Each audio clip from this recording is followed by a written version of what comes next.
现在是晚上的8点钟啊，外面还下着雨呢，我们就准备出发了。因为在这个市区里面白天不方便啊，所以选择夜晚走。东西呢都已经收拾好了，我现在就是要坐着刘哥的车，然后咱们去旅行啊。先看看今天晚上的第一站去哪里。我们现在的位置是广西港北啊。今天晚上咱们2个人就是住在这个车里面啊，这次这个帐篷啥的都没有买，应该是可以睡得下的。之前也是刘哥躺在床里面，我躺在这边，它这个空间是相当的大哦。这次锅碗瓢盆啥的我们都已经带上了，这个米还是可以用的。下面还有这煤气罐，做饭是比较方便的。原先的这个空调呢只能丢掉了，这个也是花了好几百块钱买的，已经没有什么用了，毕竟这次花了1000块钱买了一个更好的。原先这个就比较占用这个空间，该扔咱们就扔掉吧。刚好旁边有一个垃圾桶啊，扔掉之后呢，可以帮那个电饭锅放在这个后面，这样做饭起来就比较方便了。小黄车设计的还是蛮合理的，原先睡1个人的时候只需要帮这个给放下来，睡2个人帮这个给撑开就可以了。然后今天呢，我是在这边睡，然后刘哥在这边睡，2个人刚刚好啊。这样的宽度差不多有1.1米了，平均每个人是55公分，这样足够了。买了还不到2个月的这个冰箱就坏掉了，现在只能说是帮这个冰箱给它扔掉了。旁边就有垃圾桶啊，咱们给它抱过去吧。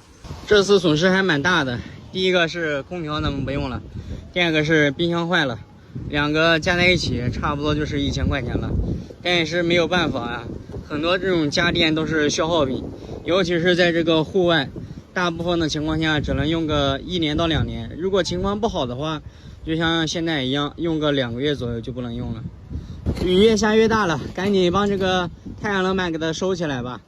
如果买一辆摩托车的话就相当的遭罪了，这回外面下这么大的雨，首先第一个要帮所有的东西都披上这个雨布，第二点是晚上搭帐篷还得找这个桥洞下面，如果找不到桥洞下面，在外面搭帐篷的时候有可能外面下大雨里面下小雨啊。所以最佳的旅行方式就是一定要有一辆房车，不管是3轮房车还是4轮房车，整个房车之后就不用担心外面下雨的问题。现在咱们已经到车里面来了，我坐在刘哥后面这一块，刘哥在前面开车啊，靠的是非常的近的。接下来咱们去的方向呢是合浦啊，找个地方钓个鱼。今天晚上全程是103公里，大概是需要3个多小时啊。幸好啊这2天有雨啊，要不然咱们还没办法走呢。我看了一下这个天气预报，要下上5天左右，这回的温度是25度，这额头都已经出汗了。如果今天晚上没下雨，估计得28度，车里面得30多度，热的更厉害。所以说这个下雨天它还是凉快的多啊。已经离开市区了，咱们现在已经来到了这个乡下了。这一节的道路实在是太难走了，这下是没办法逃避了，两边的道路都一样了。哇，跟摇摆床一样，摇晃的太厉害了，路烂的不成样子了，这个车根本就走不动啊！我的天，路上全是水，现在就只能保持这样的速度，慢慢的前行。坑洼的地方太多了，只能保持这几迈的速度。其实在外面的时候你感觉不出来，在车里面它就颠簸的非常的厉害。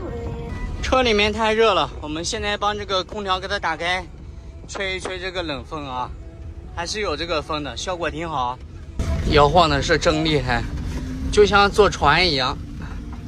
把窗户给它关上。哎呦，哇哇哇哇！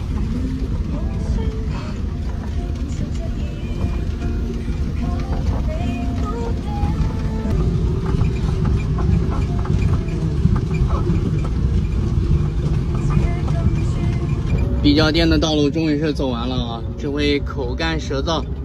前方呢有个加油站，咱们到这个加油站里面去搞2瓶小甜水去，2瓶冰红茶，2瓶矿泉水啊，不能老喝饮料，偶尔也得喝一点这个纯净水。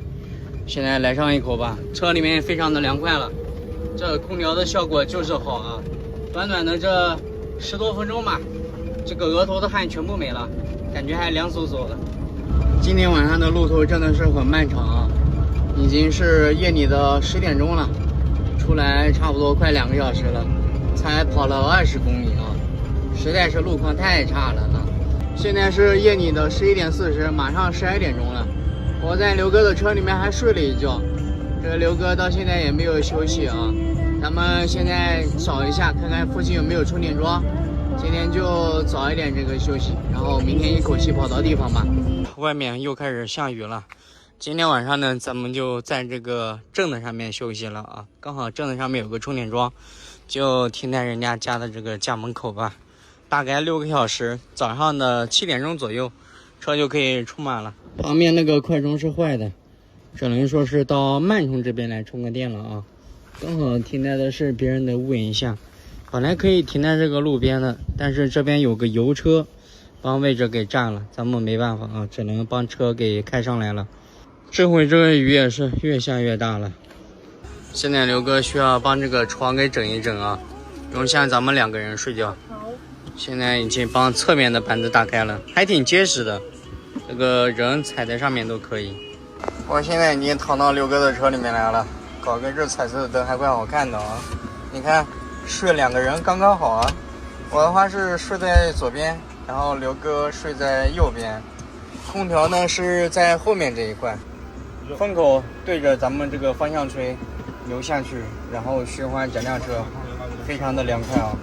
前面有个窗帘，往这个窗帘再拉一下，风呢就在里面循环了。